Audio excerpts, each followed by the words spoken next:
이번 시간에 우리 기본키에 대해서 같이 한번 살펴보도록 하겠습니다. 자, 우리 기본키요. 기본키라는 거는 사람으로 따지면 뭘 얘기하냐면은 사람의 주민번호. 그게 이제 우리 기본키예요. 기본키. 그 기본키라는 거는 특정 튜플을 유일하게 구별할 수 있는 그런 속성을 보고 우리가 이제 기본키라고 부르는 겁니다. 그래서 사람하고 사람하고 서로 구분할 때 이름으로 구분할 수 있어요? 당연히 없겠죠. 왜? 동명이인이 있잖아요. 이름이 똑같은 사람이 있기 때문에 그 이름을 가지고는 그 튜플을, 그 사람을 유일하게 구분할 수 없습니다. 근데 우리 주민번호는 동일한 사람이 있다 없다? 없다. 없다. 주민번호는 모든 사람들이 다 다르잖아요. 그래서 우리 주민번호 같은 게 우리 기본키예요. 기본키. 그리고 우리 대한민국 국민이라면, 한국 국민이라면 모든 사람들이 다 주민번호는 가지고 있죠. 없는 사람이 없잖아요. 그래서 그런 주민번호, 그런 속성을 보고 우리가 이제 기본키라고 그렇게 이제 푸는 겁니다. 그래서 이 기본키는 중복된 값을 가질 수 있다 없다? 없다. 없다. 그리고 이 기본키는 널 값을 가질 수가 없습니다. 그러니까 주민번호가 없는 사람이 있으면 안 된다. 그 얘기예요. 그리고 예를 들어서 뭐 학교다. 학교로 따졌을 때는 우리가 기본 키로 쓸 수 있는 게 물론 주는 번호도 기본 키로 쓸 수 있지만 그거 말고 이제 학번 있죠. 학번도 전국에 동일한 사람이 있다 없다? 없더라. 없더라.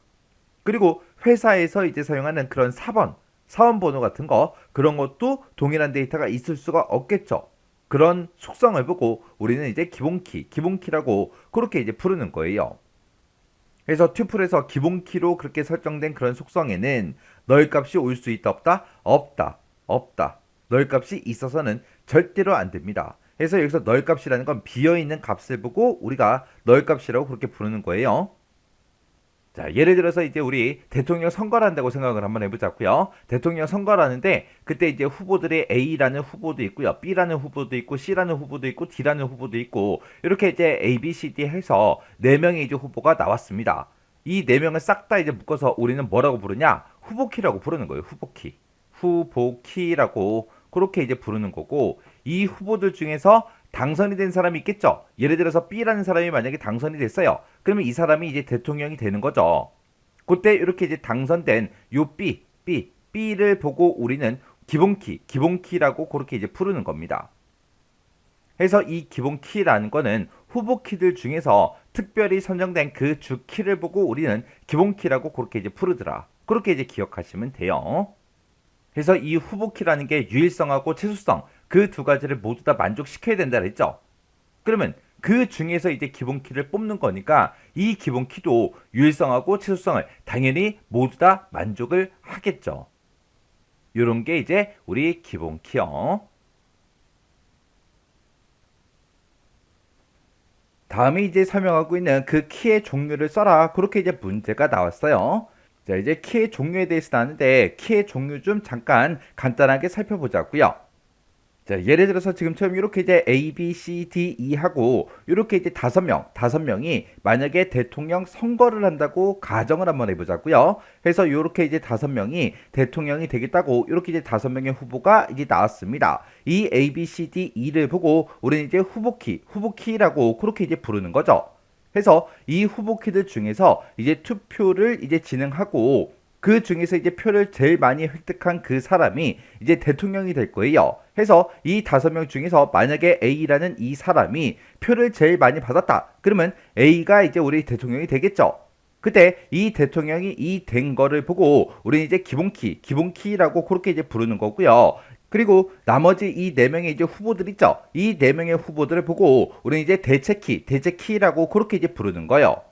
그때 우리 후보키의 이제 성질을 보게 되면 후보키라는 거는 우리의 최소성과 유일성 그 두 가지를 모두 다 이제 만족을 해야 됩니다. 해서 후보키들 중에서 특별히 이제 선정된 그 키가 우리 기본키고 그 기본키를 제외한 나머지 키가 이제 대체키죠. 해서 기본키하고 대체키 얘네들도 전부 다 이제 유일성과 최소성을 싹 다 이제 만족해야 된다. 그런 이제 성질을 가지고 있는 게 우리 기본키, 대체키, 후보키요. 그 중에서 이제 난널로 널 값을 이제 가질 수 없대요. 그리고 릴레이션에서 투플을 이제 유일하게 구분할 수 있대요. 그리고 외래키로 이제 참조될 수 있다. 그렇게 나왔는데 우리가 이제 외래키라는 거는 다른 릴레이션의 이 기본키를 이제 참조하는 그 속성들의 집합을 보고 우리가 이제 외래키다. 그렇게 이제 부르는 거죠. 해서 우리 정답이 우리 기본키요. 해서 이 기본키라는 거는 후보키들 중에서 특별히 이제 선정된 그 주키를 보고 우리는 기본키 그렇게 이제 부르는 거고, 이 기본키는 중복된 값을 가질 수가 없어요. 해서 한 릴레이션에서 특정 튜플을 이제 유일하게 구별할 수 있는 그런 이제 속성을 보고 우리는 기본키다 그렇게 이제 부르는 거고, 이 기본키는 널 값을 이제 가질 수가 없어요. 그래서 기본키가 뭔지, 우리 대체키가 뭔지, 후보키가 뭔지 이런 것들 정확하게 기억하고 계셔야 돼요.